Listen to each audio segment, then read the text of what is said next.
मेरा हाथ तो अब भी गांडीव की ओर नहीं बढ़ रहा है केशव। मेरी समझ में तो अब भी यह नहीं आ रहा है कि इस युद्ध से लाभ क्या होगा। लाभ, हानि ये दोनों ही सापेक्ष शब्द हैं धनंजय। मैं जानता हूं कि तुम्हें पृथ्वी के भोग या स्वर्ग के सुख की कामना नहीं है। इसलिए हे कौन्तेय, सुख दुखे समे कृत्वा लाभा लाभौ जया जयौ ततो युद्धाय युज्यस्व नैवं पापम अवाप्स्यसि। सुख दुख, लाभ हानि, जय पराजय से ऊपर उठो पार्थ। मुझसे तो अब भी नहीं उठा जा रहा है केशव।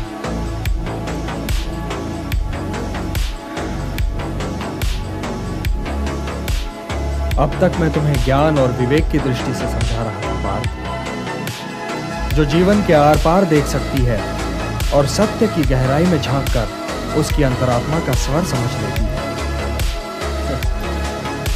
किंतु कदाचित तुम उसकी अमूर्तता में उलझ गए। तो व्यावहारिक कर्म की तुला में इस क्षण को तोलकर देखो पार्थ। व्यावहारिक कर्म की दृष्टि से अपने कर्तव्य के विषय में निर्णय लो, तब भी तुम इसी निर्णय पर पहुंचोगे कि तुम्हारे लिए इस युद्ध में भाग लेना आवश्यक है। यही निर्णय तो मैं नहीं ले पा रहा हूं केशव, नहीं ले पा रहा हूं। तुम ये निर्णय केवल इसलिए नहीं ले पा रहे हो पार्थ कि तुम इस क्षण को केवल व्यक्तिगत लाभ और व्यक्तिगत हानि की तुला में तोल रहे हो। यही तो मोह का बंधन है पार्थ, यही तो तुम्हारे शोक की जड़ है। और इसीलिए तुम्हारा ये कायर, पलाय और कलंक में डुबोने वाला शोक न तुम्हारे हित में है और न ही समाज के हित में। यह शोक न वर्तमान के लिए शुभ है और न ही भविष्य के लिए। लाभ और हानि की इस कामना में न भटको पार्थ, न भटको।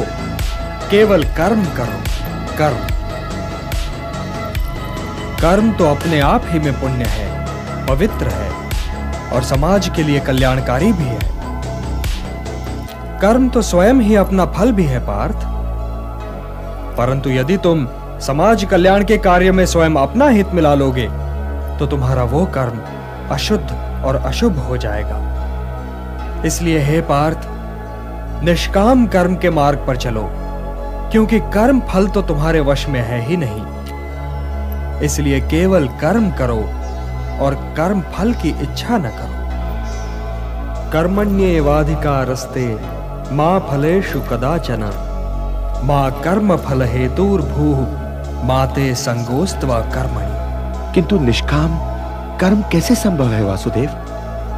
फल का ज्ञान ही तो कर्म करवाता है, और यदि दृष्टि फल से ही हट जाए तो कोई कर्म करेगा ही क्यों? कोई कर्म इसलिए करेगा पार्थ कि कर्म के बिना तो जीवन संभव ही नहीं। कुछ तो करोगे ही, या भोजन करोगे या नहीं करोगे, या भूखे को भोजन करवाओगे या नहीं करवाओगे, या युद्ध करोगे या नहीं करोगे। तुम्हारे पास तो केवल यही विकल्प है कि तुम क्या करो या क्या ना करो। परंतु परिणाम तुम्हारे वश में नहीं है पार्थ। कर्म फल तुम्हारे वश में नहीं है। तुम्हारे अधिकार की सीमा इस विकल्प पर समाप्त हो जाती है कि तुम युद्ध करोगे या नहीं करोगे। किंतु युद्ध का परिणाम तुम्हारे हाथ में नहीं है। यदि तुम विजय चाहो भी तो यह आवश्यक नहीं कि विजय तुम्हारी ही हो जाए, तुम्हारी पराजय भी हो सकती है। किंतु यदि तुम विजय से मोहित नहीं होगे तो पराजय से भी नहीं घबराओगे।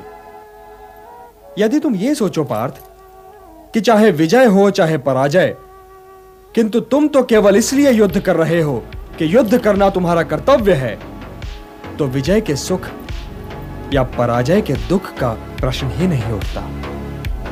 और जो न विजय से सुखी हो और न पराजय से दुखी, वही स्थित प्रज्ञ है। इसलिए हे पार्थ, कर्म के प्रतिफल की चेष्टा न करो। तुम तो केवल वही करो जो तुम्हारे वश में है, अर्थात अपने धर्म का पालन करो। यही कर्मयोग है पार्थ, यही कर्मयोग है।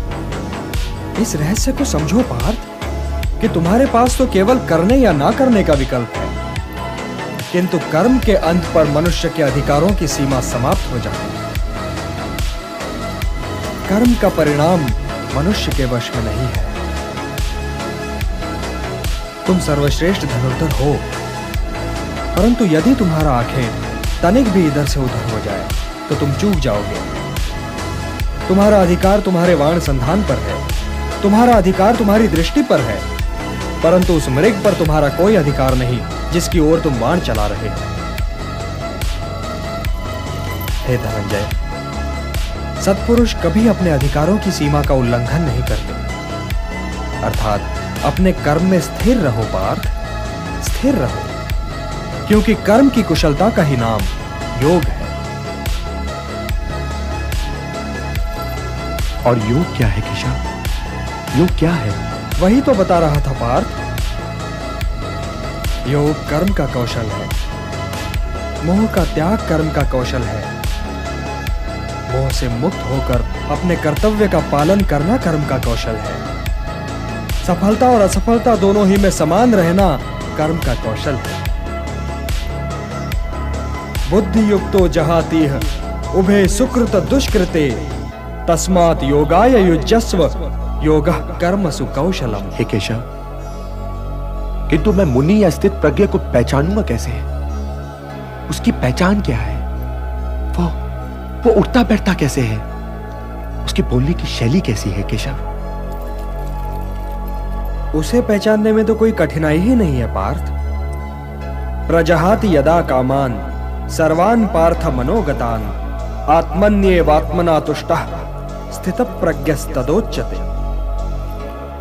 उसी की भांति तुम अपनी कामनाएं त्याग दो, अपनी व्यक्तिगत अभिलाषाओं से मुक्त हो जाओ, सुख दुख से परे होकर अपने स्वयं में संतुष्ट हो जाओ पार्थ। तो ना तुम्हें दुख की अग्नि जला सकेगी और न सुख की वर्षा तुम्हें भिगा सकेगी।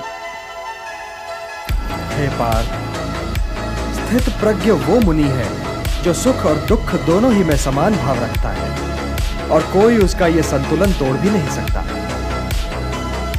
जब उसके शब्द बाहर निकलते हैं तो मन में तैरते दुख और सुख से बाहर नहीं निकलते, बल्कि आत्मा की अथाह गहराइयों से बाहर निकलते हैं।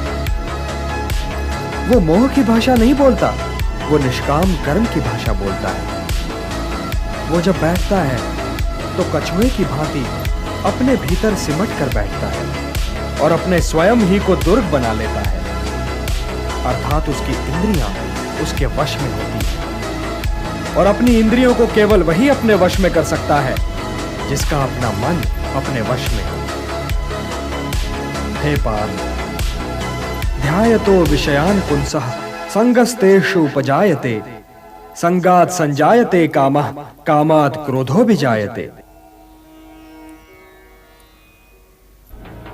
क्रोधात् भवति सम्मोहः सम्मोहात् स्मृति विभ्रमः स्मृति भ्रंशात् बुद्धिनाशो बुद्धिनाशात् प्रणश्यति। हे पार्थ, सामान्य पुरुष विषय का ध्यान करता है और विषय का ध्यान उसे आसक्त बना देता है। इस आसक्ति या लगाव से काम का जन्म होता है। जब काम की पूर्ति नहीं होती तो क्रोध उत्पन्न होता है। जब क्रोध उत्पन्न होता है तो विषय के प्रति मोह और बढ़ जाता है, और जब मोह और बढ़ जाता है पार्थ, तो सोचने की शक्ति भटक जाती है। जब सोचने की शक्ति भटक जाती है तो बुद्धि का नाश होता है, और जब बुद्धि का नाश होता है तो मनुष्य का सर्वनाश हो जाता है। और हे कुंती पुत्र, तुम्हारा यह मोह तुम्हें बुद्धि के विनाश की ओर ले जा रहा है। तनिक सोचो पार्थ कि जिसके पास बुद्धि ही ना होगी उसे शांति कैसे मिल सकती है? वो तो शांति और अशांति में अंतर ही नहीं कर सकता, और जो शांति को अशांति से अलग तक नहीं कर सकता वो भला कैसे सुखी हो सकता है? हे पार्थ, जैसे पवन के झोंके नाव को भटका देते हैं, वैसे ही कामनाएं बुद्धि को भटका देती हैं। इंद्रियाणाम हि चरताम यन्मनो अनुविधीयते तदस्य हरति प्रज्ञाम वायुर्नावम इवाम्भसि। इसलिए हे महाबाहो, अपनी इंद्रियों को अपने वश में रखो, स्वयं ही उनके वश में न हो जाओ। पार्थ, यह बात ध्यान से सुनो और समझो कि जब संसार सोता है तब मुनि जागता है, और जब संसार जागता है तब मुनि सोता है। ये सोना जागना क्या है केशव? ये रात दिन कैसे है? रात और दिन की तो मैंने बात ही नहीं की थी पार्थ। मैंने तो केवल सोने और जागने के विषय में बात की थी। सामान्य पुरुष की जाग हर क्षण कुछ पाने और भोगने के मोह में व्यतीत होती है। यही उसकी चेतना का लक्ष्य है। यदि उसे भूख लगी तो उसे भोजन चाहिए, यदि उसे प्यास लगी तो उसे जल चाहिए, यदि उसे ऋतुओं से अपना बचाव करना है तो घर चाहिए। उसकी सोच आत्मनिष्ठ है, परंतु मुनि अर्थात स्थितप्रज्ञ की सोच वस्तुनिष्ठ है। वो व्यक्तिगत भूख और व्यक्तिगत तृष्णा के परे देखता है। वो वृक्ष से गिरे हुए फल के विषय में नहीं सोचता, वो वृक्ष के विषय में सोचता है, वनों के विषय में सोचता है। सामान्य मनुष्य को ईंधन के लिए लकड़ी चाहिए, तो वो वृक्षों को तब तक काटता चला जाएगा जब तक वन नष्ट न हो जाए। परंतु मुनि प्रकृति में वनों के महत्व के विषय में सोचता है, प्रकृति के संतुलन के विषय में सोचता है, वनों और ऋतुओं के संबंध के विषय में सोचता है। इसलिए है पार्थ, जो सामान्य पुरुष की इंद्रियों के लिए दिन है वो मुनि के लिए रात है, क्योंकि वो तो इंद्रियों की सीमा को पार कर चुका है। और जो सामान्य पुरुष की इंद्रियों के लिए रात है वो मुनि के लिए दिन है, क्योंकि उसी सन्नाटे में मुनि की चेतना का सूर्योदय होता है। मुनि की रुचि सामने की समस्याओं के साथ साथ उन समस्याओं के समाधान में भी है, और यही उसे सामान्य पुरुष से अलग करती है पार्थ। क्या निशा सर्वभूतानां तस्याम जागृति संयमी, यस्याम जागृति भूतानि सा निशा पश्यतो मुनेः। हे पार्थ, सत्य इंद्रियों की पहुंच के बाहर है। ऐसा नहीं कि मुनि को भूख नहीं लगती, लगती है, परंतु वो अपनी भूख के परे देखता है और ये सोचता है कि भूख का उपचार क्या है। इसीलिए सामान्य मनुष्य का दिन मुनि के लिए रात है, और जो सामान्य मनुष्य की इस रात से अपने को बचा ले वही स्थित प्रज्ञ है। सामान्य मनुष्य तो उन नदियों की भांति है जिन्हें व्याकुलता बहा ले जाती है, परंतु उन्हें अपने मार्ग का ज्ञान नहीं होता। वो तो अंधाधुंध बही जाती हैं, क्योंकि वो केवल बहने ही को अपना कर्म समझती है, और वो अपना सारा जल, अपनी सारी उथल पुथल सागर में उड़ेल देती है।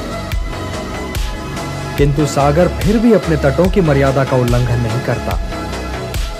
इसी प्रकार कामनाओं की नदियां सामान्य मनुष्य को तो बहा ले जाती हैं, परंतु जब वो मुनि तक आती है तो मुनि उन्हें समेट लेता है और अपनी मर्यादा का उल्लंघन नहीं करता। हे पार्थ, तुम भी सागर बनो।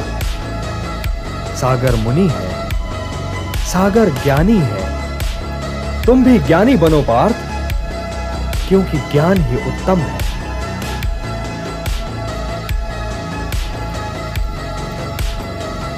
हे ऋषिकेश, हे योगेश्वर, हे ज्ञान मूर्ति, यदि ज्ञान कर्म से उत्तम है तो आप मुझे इस लोहू लोहान कर्म में क्यों लगा रहे हैं केशव? आप मुझे इस लोहू लोहान कर्म में क्यों लगा रहे हैं?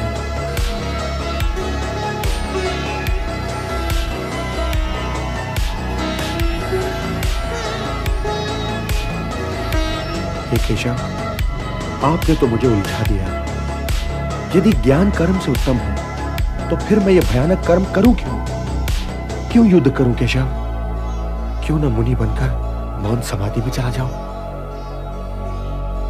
मैं कल्याण का मार्ग पूछ रहा हूं केशव।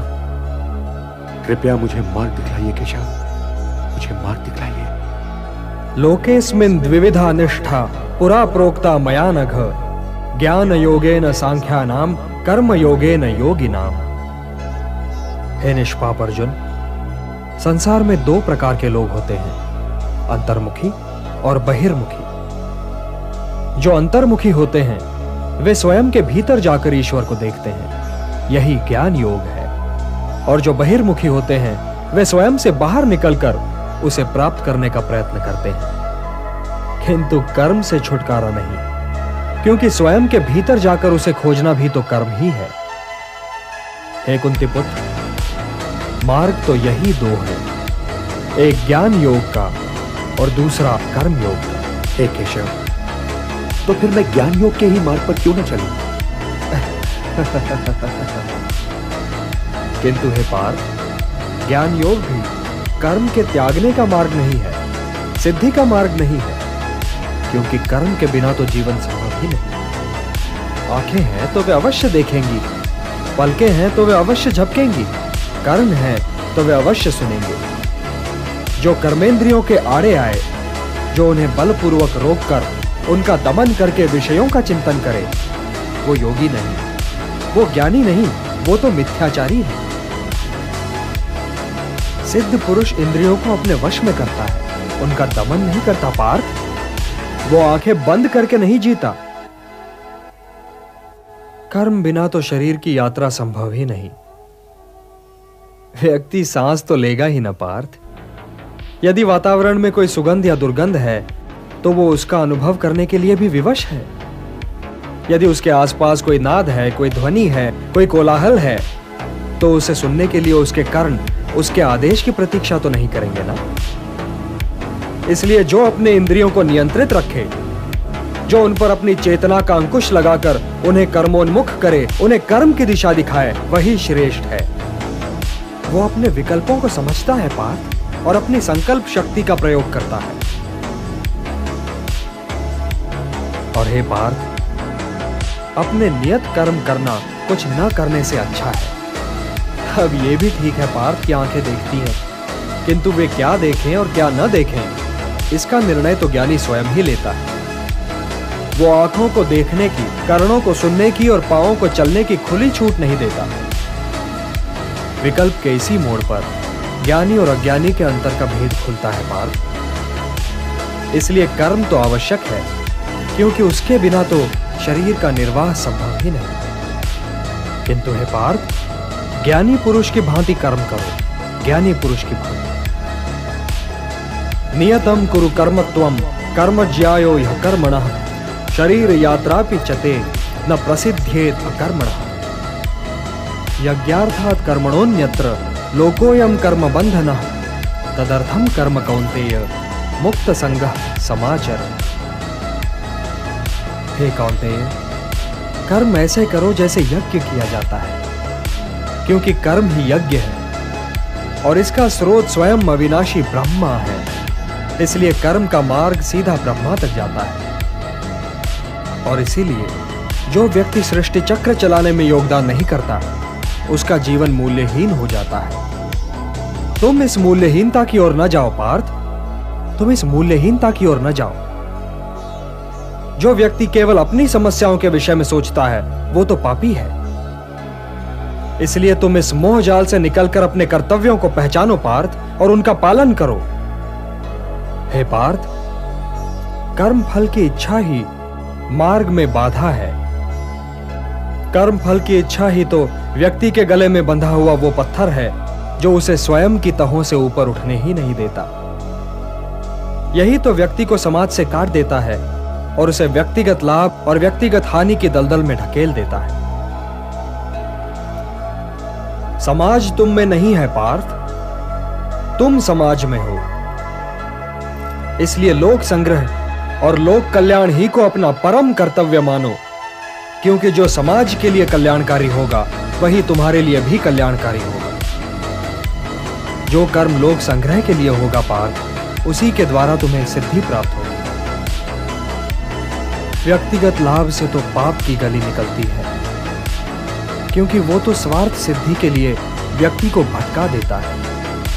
और हे पार्थ, ये भी न भूलो कि तुम एक महान पुरुष हो और लोग तुम्हें दृष्टांत मानकर तुम्हारे पीछे पीछे काम और स्वार्थ के मार्ग पर चल पड़ेंगे, क्योंकि एक श्रेष्ठ व्यक्ति का आचरण तो दूसरों के लिए दृष्टांत बन ही जाता है। बुझी को लो। न मे पार्थास्ति कर्तव्यम त्रिषु लोकेषु किंचन नानवाप्तम अवाप्तव्यम वर्त एव च कर्मणि।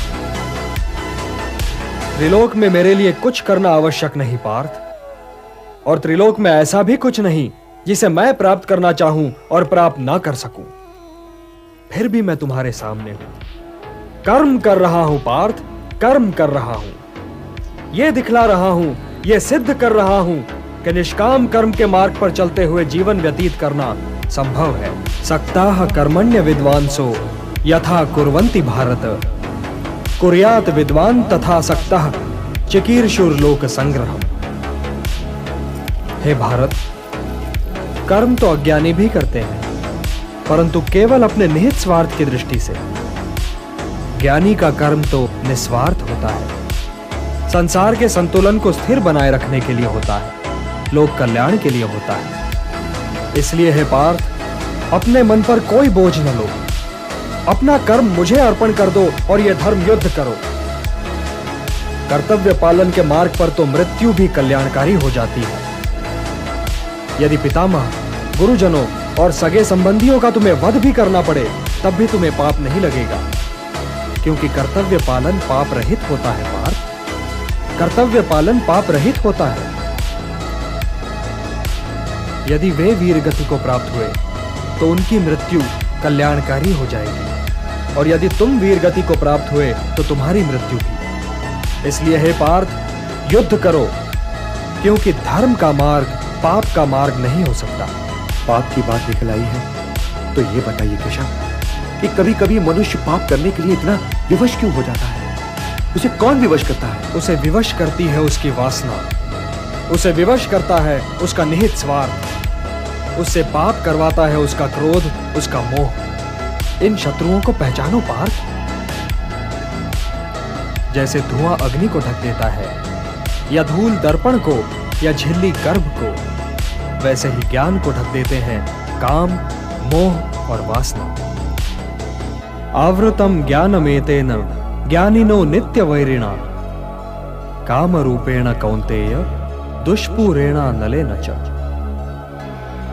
काम और मोह की अग्नि ज्ञान को नष्ट कर देती है, और इसीलिए ज्ञानी की वैरी है। हे कौन्तेय, अग्नि को स्वच्छ बनाओ, दर्पण को परिशुद्ध करो, और अपनी इंद्रियों को सौम्य बनाकर ज्ञान और विवेक के नाशकों का वध करो। इंद्रियाणि पराण्याहुः इंद्रियेभ्यः परम मनः, मनसस्तु परा बुद्धिः यो बुद्धेः परतस्तु सः। हे पार्थ, जड़ पदार्थ से इंद्रियां श्रेष्ठ है, और इंद्रियों से श्रेष्ठ है मन, मन से श्रेष्ठतर है बुद्धि, और बुद्धि से भी श्रेष्ठ है आत्मा। तो आत्मा की चिंता करो पार्थ, आत्मा की चिंता करो, और देह, इंद्रियों, मन और बुद्धि से ऊपर उठने का प्रयत्न करो। हे पार्थ, तुम तो मेरे भक्त भी हो और मेरे मित्र हो, इसलिए मैं तुम्हें वो योग बताने जा रहा हूं जो बहुत समय से लुप्त है, परंतु सृष्टि के आरंभ में इसे मैंने ही सूर्य को दिया था, और सूर्य से ये मनु को मिला, और मनु से इक्ष्वाकु तक पहुंचा। सूर्य को दिया था? आपने ये योग सूर्य को दिया था?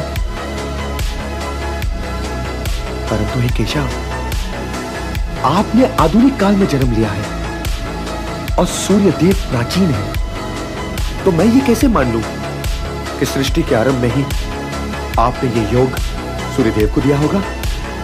बोलिए केशव। बहूनि मे व्यतीतानि जन्मानि तव चार्जुन, तान्यहं वेद सर्वाणि न त्वं वेत्थ परन्तप। हाँ पार्थ, मेरे और तुम्हारे बहुत से जन्म हो चुके हैं, मुझे वो सारे जन्म याद हैं, परंतु तुम्हें याद नहीं है। हे परंतप, वैसे तो मैं अजन्मा हूं, अविनाशी हूं, और समस्त प्राणियों का स्वामी हूं, परंतु मैं अपनी प्रकृति को अधीन करके अपनी ही योग माया से प्रकट होता रहता हूं। यदा यदा हि धर्मस्य ग्लानिर्भवति भारत, अभ्युत्थानम् अधर्मस्य तदात्मानं सृजाम्यहम्। परित्राणाय साधूनां विनाशाय च दुष्कृतां धर्म संस्थापनार्थाय संभवामि युगे। हाँ पार्थ, मैं प्रकट होता हूं, मैं आता हूं, जब जब धर्म की हानि होती है तब तब मैं आता हूं, जब जब अधर्म बढ़ता है तब तब मैं आता हूं। सज्जन लोगों की रक्षा के लिए मैं आता हूं, दुष्टों का विनाश करने के लिए मैं आता हूं, धर्म की स्थापना के लिए मैं आता हूं और युग युग में जन्म लेता हूं। किंतु हे केशव, धर्म की हानि होती ही क्यों है? धर्म की हानि इसलिए होती है पार्थ कि मनुष्य मोह के बंधन को नहीं तोड़ पाता, कि वो अपने स्वयं से नाता तोड़कर समाज से नाता नहीं जोड़ पाता। हे पार्थ, यदि ऐसा न हुआ होता तो लाक्षागृह दुर्घटना न हुई होती, द्रौपदी वस्त्रहरण न हुआ होता और कौरव और पांडव सेनाएं यूं आज एक दूसरे के सामने नहीं खड़ी होती। तो क्या द्रौपदी वस्त्रहरण पर मुझे क्रोध नहीं आना चाहिए था केशव? यह निर्णय तो स्वयं तुम्हें लेना है पार्थ, किंतु द्रौपदी वस्त्रहरण केवल तुम्हारी व्यक्तिगत समस्या नहीं है पार्थ। जो समाज इंद्रप्रस्थ की पटरानी महाराज द्रुपद की पुत्री और पांडवों की पत्नी द्रौपदी के वस्त्रहरण पर चुप रह गया, वो समाज भला किसी साधारण नारी के मान सम्मान की क्या रक्षा करेगा? द्रौपदी वस्त्रहरण एक सामाजिक समस्या है पार्थ, एक सामाजिक समस्या है, और यह तुम्हारा कर्तव्य है कि तुम उन शक्तियों को नष्ट करने के लिए युद्ध करो जो किसी द्रौपदी का वस्त्रहरण कर सकती हैं। ये शक्तियां समाज की शत्रु हैं पार्थ, और जो महापुरुष इस युद्ध में उन शक्तियों के पक्ष में हैं, उनके पक्ष में युद्ध करने आए हैं, उनसे युद्ध करने में भी संकोच न करो। अपने व्यक्तिगत क्रोध और व्यक्तिगत मोह के बंधनों से मुक्त होकर लोक कल्याण के लिए युद्ध करो पार्थ, यही तुम्हारा परम कर्तव्य है। मुझे देखो पार्थ, इस समाज और उसके वर्णों को गुणों और कर्मों के आधार पर स्वयं मैंने रच तो दिया, परंतु इस समाज रचना का फल मैंने कभी नहीं चाहा। इसीलिए कर्ता होते हुए भी मैं अकर्ता हूं, और जो इस रहस्य को समझे पार्थ, वो कभी अपने कर्मों में लिप्त नहीं होगा। न माम कर्माणि लिम्पन्ति न मे कर्म फले स्पृहा इति माम यो भी जानाति कर्म भी न स बध्यते। मुझे कर्म फल की इच्छा नहीं है, जभी तो कर्म मुझे दूषित नहीं कर पाते। तुम भी निष्काम कर्म करो पार्थ, और अपने कर्म पर अपने निहित स्वार्थ की छाया न पड़ने दो। हे भारत, कर्म, अकर्म और विकर्म के अंतर को समझो। और कर्म, अकर्म और विकर्म में क्या अंतर है केशव? कर्म तो कर्म है ही, किंतु जो कर्म कर्म फल की आशा से मुक्त होकर किया जाए वो अकर्म है, और जो कर्म व्यक्ति और समाज के हित में न हो वो विकर्म है, निषिद्ध है। कर्म अकर्म से श्रेष्ठ है, कर्ता अकर्ता से श्रेष्ठ है। और हे पार्थ, जो अकर्ता है, जो कर्म फल की इच्छा से मुक्त है, वही ज्ञानी है, वही बुद्धिमान है और वही कर्मयोगी है। उसके लिए उसका कर्म ही कर्म फल भी है, और इसीलिए वो एक कर्म के पालन के उपरांत कर्म फल की प्रतीक्षा में नहीं ठहरता, बल्कि दूसरे कर्म की ओर बढ़ जाता है। उसके ज्ञान की अग्नि मोह, क्रोध, द्वेष, आकांक्षा, लाभ, हानि, सुख और दुख के मैल को जलाकर उसके कर्म को शुद्ध कर देती है, और उसका कर्म अकर्म बन जाता है, और वो कर्ता से अकर्ता। और ये अकर्ता, ये ज्ञानी जीवन के आवश्यक साधन जुटाने के अतिरिक्त अपने लिए और कुछ नहीं करता। उसके शेष कर्म समाज कल्याण के लिए होते हैं। यह मनुष्य कर्म करते हुए भी पाप से दूषित नहीं होता। उसका जीवन तो स्वयं ही समाज के लिए कल्याणकारी हो जाता है। हे निष्पाप अर्जुन, ऐसे ही व्यक्ति का जीवन यज्ञ है। तुम भी अपने जीवन को यज्ञ बना लो, और उसके हवन कुंड में अपने कर्म फल की इच्छा, मोह और क्रोध को आहुतियों की भांति जला डालो। और यज्ञ क्या है केशव? अलग अलग लोग यज्ञ की परिभाषा भी अलग अलग करते हैं पार्थ। कुछ लोगों के लिए यज्ञ ब्रह्म का स्वरूप है, उनके लिए सब कुछ ब्रह्म है। कुछ लोग देवताओं को प्रसन्न करने के लिए यज्ञ करते हैं, तो उनके लिए पूजा ही यज्ञ है। कुछ साधक आत्मा को परमात्मा से मिलाने की साधना को यज्ञ कहते हैं। इन्हीं यज्ञों की भांति इनमें दी जाने वाली आहुतियां भी अलग-अलग प्रकार की हैं। कोई धन की आहुति देता है तो कोई कर्म की। किंतु वास्तव में यज्ञ 4 प्रकार के हैं। पहला द्रव्य यज्ञ है। इसमें अर्जित द्रव्य और धन को समाज कल्याण के कार्यों में लगाया जाता है, अर्थात ये लोक सेवा यज्ञ है। दूसरा तपो यज्ञ है। जब कोई अपने कर्म को अपनी तपस्या बना लेता है तो उसका जीवन तपो यज्ञ बन जाता है। हे पार्थ, अपने धर्म का पालन भी यज्ञ है, किंतु ये धर्म सांप्रदायिक नहीं, सनातन है। यह व्यक्ति और समाज दोनों ही के लिए कल्याणकारी है। तीसरा यज्ञ योग यज्ञ है। इसमें अष्टांग योग की साधना की जाती है और इसमें लोग ध्यान और समाधि का मार्ग अवलंब करते हैं। प्राणों का प्राणों में हवन किया जाता है। चौथा यज्ञ है ज्ञान यज्ञ। यूं तो पार्थ चारों ही यज्ञ महत्वपूर्ण हैं, परंतु श्रेष्ठतम है ज्ञान यज्ञ, क्योंकि ज्ञान ही तो अच्छे और बुरे में अंतर करता है और अपनी अग्नि में तपाकर कर्म को शुद्ध करता है और शुभ बनाता है। ज्ञान ही तो कर्म के उत्कर्ष का चरम बिंदु है और ज्ञान ही तो तुम्हें मोह बंधनों से मुक्त कराएगा पार्थ। हे पार्थ, पाप के सागर को केवल ज्ञान की नौका ही पार कर सकती है। कर्म करो तुम ज्ञान से, श्रेष्ठ ज्ञान है धर्म। कर्म योग ही धर्म है, धर्म योग ही कर्म। श्री कृष्ण ने अर्जुन से कहा, और हे मानव, मैं तुझसे कह रहा हूं कि संसार तेरी कर्मभूमि है और तू अपने कर्मों ही के मानदंड से नापा जाएगा। इसलिए तू कर्मों से भागने का जतन न कर, क्योंकि तेरा निष्काम कर्म ही तेरा कर्तव्य है और तेरा कर्तव्य ही तेरा धर्म है।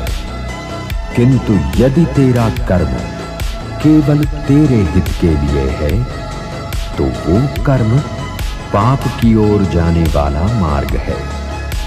इसलिए अपने से मुक्त होकर समाज के कल्याण के लिए कर्म कर, कि यही मोक्ष का मार्ग है। दूसरे सारे कर्म तो मोह, माया और क्रोध के बंदी हैं, और जो स्वयं ही बंदी हैं, वे तुझे मोक्ष के मार्ग पर क्या ले जाएंगे।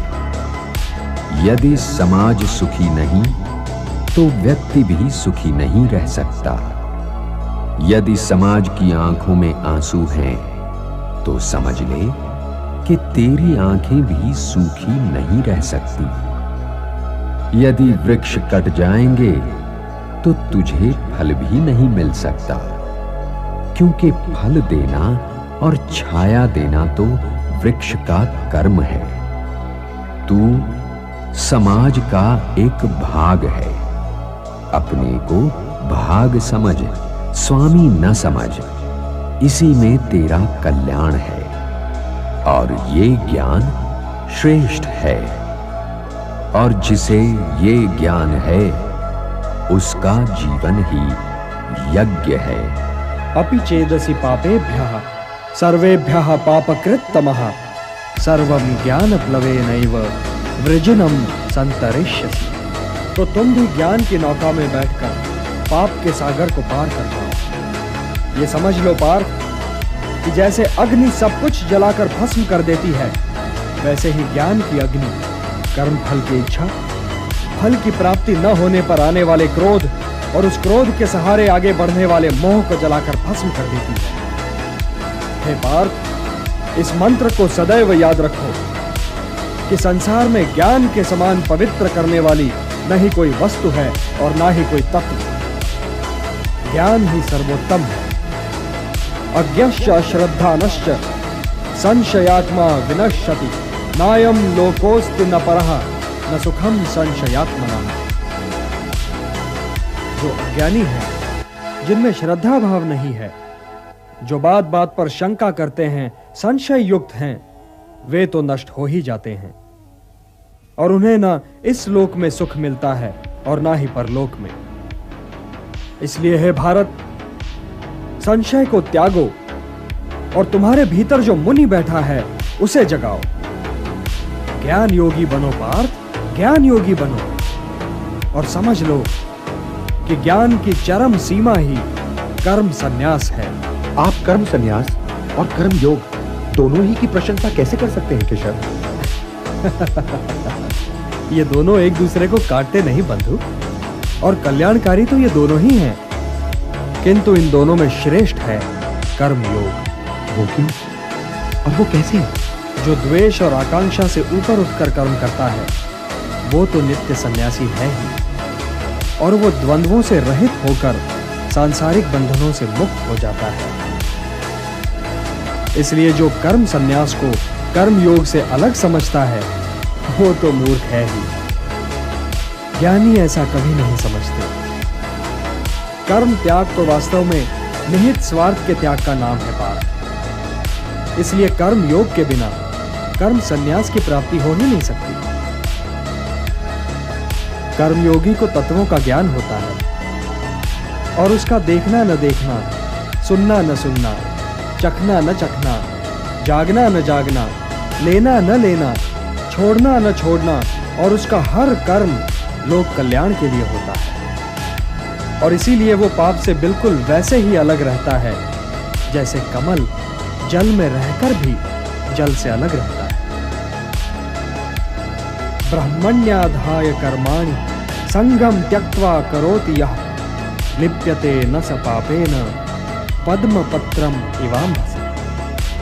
हे धनंजय, कर्मयोगी कर्म फल को त्याग कर परम शक्ति को प्राप्त होता है और 9 द्वारों वाले शरीर रूपी घर में सुखी रहता है। मनुष्य के भ्रमित होने का कारण यह है पार्थ कि उसका अज्ञान उसके ज्ञान को ढक देता है, और जब आत्मज्ञान अज्ञान को नष्ट कर देता है तो ज्ञान उस परम तत्व को सूर्य की भांति प्रकाशित कर देता है, और ज्ञानी इस नश्वर जीवन ही में परम सत्य को प्राप्त कर लेते हैं।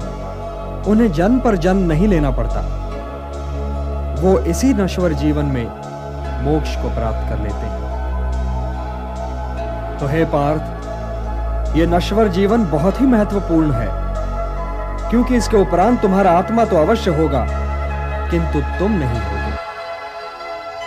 तो इस नश्वर जीवन काल को अर्थपूर्ण और समाज के लिए कल्याणकारी बनाओ पार्थ।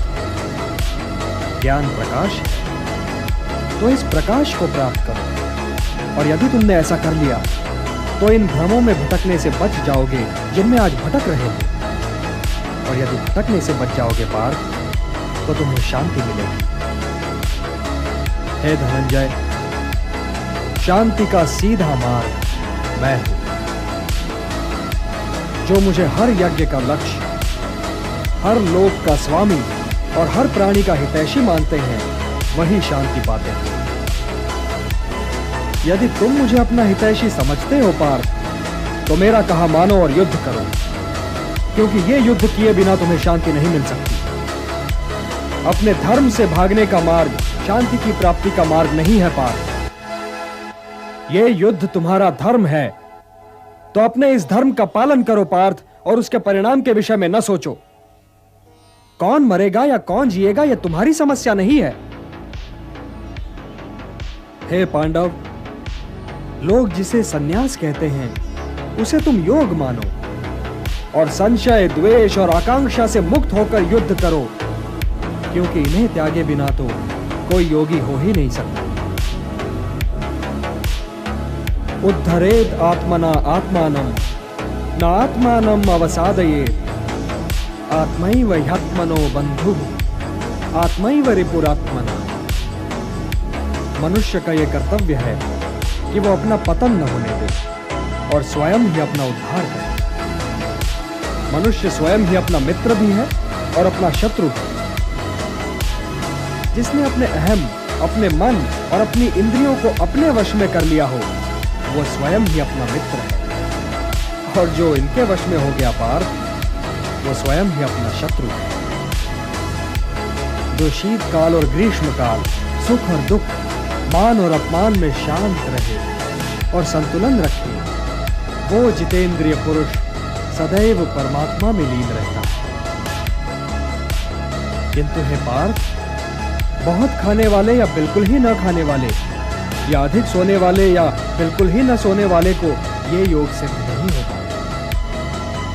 जीवन संतुलन का नाम है पार्थ, और संतुलित ढंग से जीने वाले मनुष्य का योग उसके दुखों को हर लेता है। जैसे वायु रहित स्थान पर दीपक की ज्योति निश्चल रहती है, वैसे ही मोह रहित योगी भी निश्चल रहता है। चंचल मन को मनमानी न करने दो पार्थ, उसे रोको और उसे अपने आत्मा का अधीन बनाओ। तुम्हारी उलझनों का यही उपचार है। मेरी ओर देखो पार्थ, मेरी ओर देखो। जिसे हर दिशा और हर वस्तु में केवल मैं ही दिखाई दूं, वो तो कभी भटक ही नहीं सकता। जो मुझे नहीं भूलता पार्थ, मैं भी उसे नहीं भूलता। वो तो सांसारिक जीवन व्यतीत करते हुए भी संसार से अलग और मेरे भीतर रहता है। हे अर्जुन, जो योगी सबके सुख दुख को अपना सुख दुख माने, वही परम श्रेष्ठ है। आत्मा उपम्येन सर्वत्र समम पश्यति योर्जुन सुखम वा यदि वा दुखम स योगी परमो मतः। किंतु योग मार्ग पे चलते चलते मन भटक तो सकता है। भटक क्यों नहीं सकता? अवश्य भटक सकता है। केशव, तो फिर ब्रह्म की प्राप्ति के मार्ग में इस भटकन का परिणाम क्या होता है? भटक जाने वाला बादल की भांति छिन्न भिन्न होकर कहीं नष्ट तो नहीं हो जाता केशव?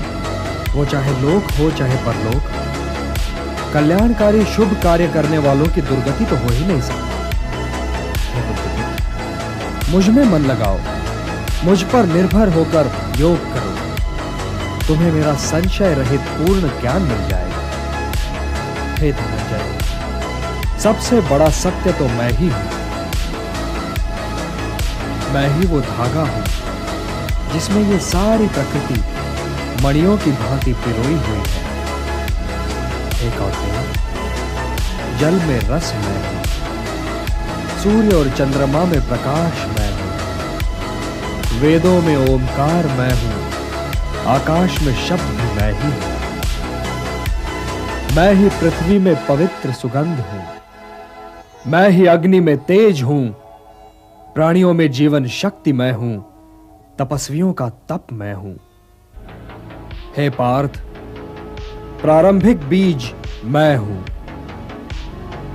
बुद्धिमानों की बुद्धि मैं, तेजस्वियों का तेज मैं, बलवानों में काम रहित बल भी मैं ही हूं, और प्राणियों में धर्म के विरुद्ध न जाने वाला काम भी मैं ही हूं। मैं सब में हूं पार्थ, किंतु सबसे अलग भी हूं। मैं अविनाशी हूं, मैं निर्गुण हूं। हे पार्थ, मैं बीते हुए सारे कालों, इस बीतते हुए आधुनिक काल और आने वाले सारे कालों के सारे प्राणियों को जानता हूं, परंतु मुझे कोई नहीं जानता। मैं ही जगत का पिता भी हूं, माता भी और पोषक भी।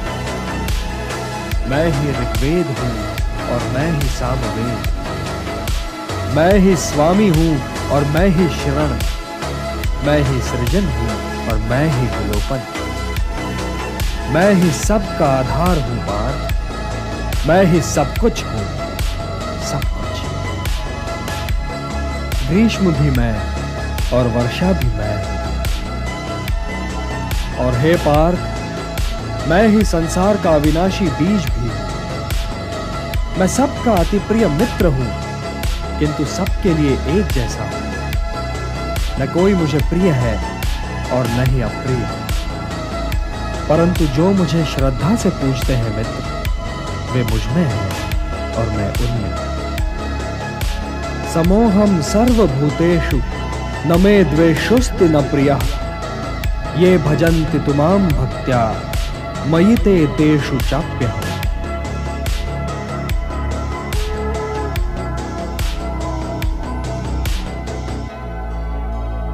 हे कृष्ण, आप परम ब्रह्म हैं, परम शोधक हैं, आप शाश्वत हैं, दिव्य तत्वज्ञ हैं, आप ईश्वर हैं, आप अजन्मा हैं।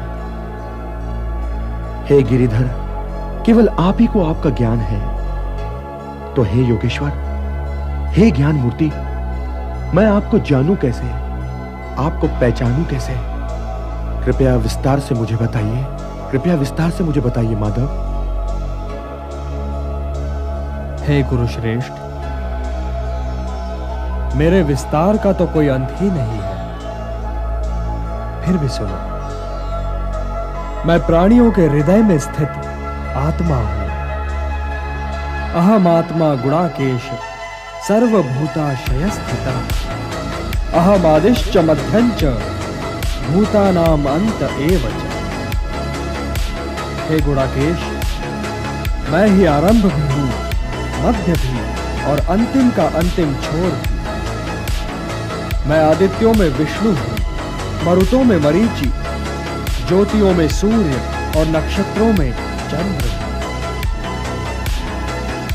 वेदानां सामवेदोऽस्मि, देवानामस्मि वासवः, इंद्रियाणां मनश्चास्मि, भूतानामस्मि चेतनः। मैं वेदों में सामवेद हूं, देवों में इंद्र हूं, इंद्रियों में मन हूं और प्राणियों में चेतना हूं। मैं रुद्रों में शंकर हूं, यक्ष और राक्षसों में कुबेर हूं, वसुओं में अग्नि हूं और पर्वतों में सुमेरु हूं। पुरोहितों में मैं बृहस्पति हूं, सेनापतियों में कार्तिकेय और जलाशयों में महासागर। महर्षियों में मैं भृगु हूं, वाणी में ओमकार, यज्ञों में जय यज्ञ और अड़िगों में हिमालय हूं। मैं वृक्षों में पीपल हूं और देव ऋषियों में नारद हूं। मैं गंधर्वों में चित्ररथ हूं और सिद्धों में कपिल मुनि। हे महारथी, मैं अश्वों में अमृत से उत्पन्न होने वाला उच्चैःश्रवा हूं। मैं गजों में ऐरावत हूं और मनुष्यों में नरपति। मैं शस्त्रों में वज्र, धेनुओं में कामधेनु, जनकों में कामदेव और नागों में शेषनाग हूं। प्रह्लादश्चास्मि दैत्यानां कालः कलयतामहम्, मृगाणां च मृगेन्द्रोऽहं, वैनतेयश्च पक्षिणाम्। मैं दैत्यों में प्रह्लाद हूं, गणकों में काल हूं, वनचरों में सिंह हूं और पक्षियों में विष्णु वाहन गरुड़ हूं। और हे धनुर्धर, मैं शस्त्रधारियों में राम हूं, अक्षरों में अकार हूं। मैं कभी न समाप्त होने वाला समय हूं। मैं चहुमुखी सृष्टा हूं पार्थ। मैं ही मृत्यु हूं पार्थ, और मैं ही उन सब का आरंभ हूं जो आने वाले कालों में जन्म लेने वाले हैं और अभी तक जिनके आरंभ का आरंभ ही नहीं हुआ है।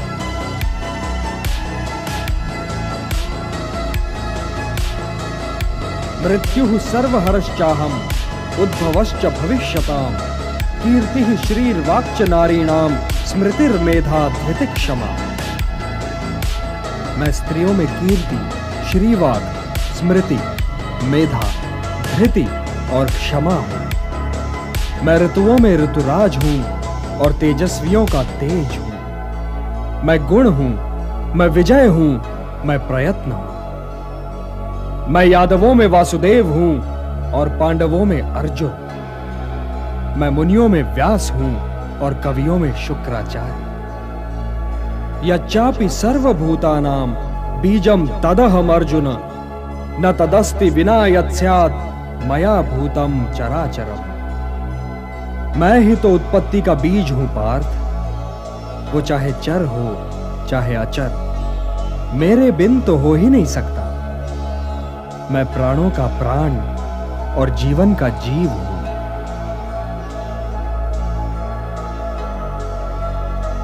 हे कमल नयन, मेरी आंखें खुल चुकी हैं, दुविधा और आशंका के बादल छट चुके हैं। आपने जो कहा वही सत्य है और उसके अतिरिक्त कोई सत्य नहीं। किंतु हे परमेश्वर, मैं आपके ईश्वरीय रूप के दर्शन करना चाहता हूं। हे निष्पाप अर्जुन, अपनी इन आंखों से तुम मेरा वो स्वरूप नहीं देख सकते। इसके लिए तुम्हें दिव्य दृष्टि की आवश्यकता होगी। न तु माम शक्यसे द्रष्टुम अनेनैव स्वचक्षुषा, दिव्यम ददामि ते चक्षुः पश्य मे योगमैश्वरम्।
दृष्ट पूर्वम ऋषितोस्मि दृष्ट्वा भयेन च प्रव्यथितं मनो मे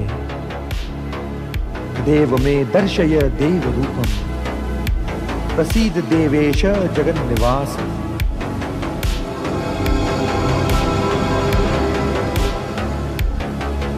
हे नाथ, पहले ना देखे हुए आपके इस अद्भुत विराट रूप के दर्शन से मैं हर्षित हो रहा हूं, किंतु मेरा चित्त भय से व्याकुल हो रहा है। इसलिए हे देवेश, हे जगन्निवास, मुझ पर प्रसन्न होकर अपने उसी दिव्य मनुज रूप को फिर से प्रकट कीजिए।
हे विश्वमूर्ति, हे अनंत, हे नारायण, हे दया सागर, जैसे मित्र मित्र को, पिता पुत्र को और भगवान अपने भक्त को क्षमा करते हैं प्रभु, वैसे ही आप मुझे क्षमा कीजिए प्रभु, आप मुझे क्षमा कीजिए।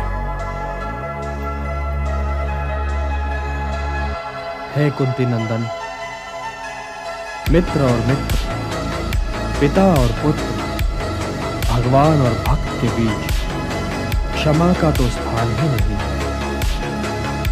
इन संबंधों का आधार है स्नेह, श्रद्धा और भक्ति। मय्या वेश्य मनो ये माम नित्य युक्ता उपासते श्रद्धया परयो पेताः ते मे युक्त तमामता। जो मेरा भक्त है, जो मुझी में ध्यान भी लगाता है और मन भी, जो सदैव मुझी में लीन रहता है और जो पूरी श्रद्धा के साथ मेरी उपासना करता है, वही उत्तम योगी है।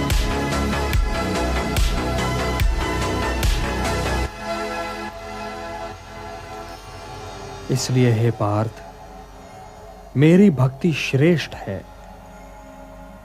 जो भक्त हैं वे ही संसार में नहीं उलझते, क्योंकि हे पार्थ, ऊर्ध्वमूलम अधशाखम अश्वत्थम प्राहुरव्ययम छंदांसि यस्य पर्णानि यस्तम वेद सवेदवित्।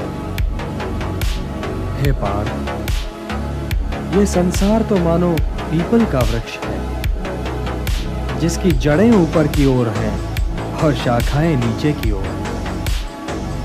वेद इसी वृक्ष के पत्ते हैं। जो ये जानता है वो ये समझो बात कि वेदों का अर्थ भी जानता है। इस वृक्ष की शाखाएं ऊपर नीचे सारी ओर फैली हुई हैं, जिनका परिपोषण किया है प्रकृति के तीनों गुणों ने, सतोगुण, रजोगुण और तमोगुण। इसकी जड़ें मानव समाज में बहुत गहराई तक फैली हुई है। इस वृक्ष के वास्तविक रूप की अनुभूति इस संसार में संभव नहीं पार्थ, क्योंकि ये तो कोई देख ही नहीं सकता कि इस वृक्ष का आदि, अंत और आधार क्या और कहां है। किंतु मनुष्य इस संसार रूपी वृक्ष को वैराग्य की कुल्हाड़ी से काटकर उस परम पद को प्राप्त कर सकता है, जहां पहुंचकर उसे फिर लौटना नहीं पड़ता। और हे पार्थ, वैराग्य निहित स्वार्थ के त्याग का नाम है। इसलिए सोचना हो तो केवल मेरे विषय में सोचो, पूजना हो तो केवल मुझे पूजो, अपने आप को मुझे अर्पण कर दो सर्वश्रेष्ठ धनुर्धर।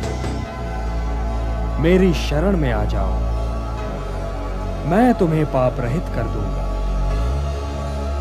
मन मना भव मद भक्तो मद्याजी माम नमस्कुरु, मामे वैश्यसि सत्यम ते प्रतिजाने प्रियोसि।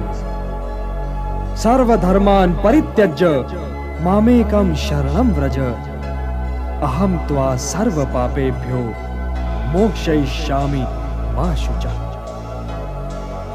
मुझे में मन लगाओ पार्थ, मेरे भक्त हो जाओ और मुझे नमस्कार करो। यदि तुम ऐसा करोगे तो मैं प्रतिज्ञा करता हूं कि तुम संपूर्ण रूप से मुझे प्राप्त कर लोगे। सारे धर्मों को त्यागो पार्थ और मेरी शरण में आ जाओ।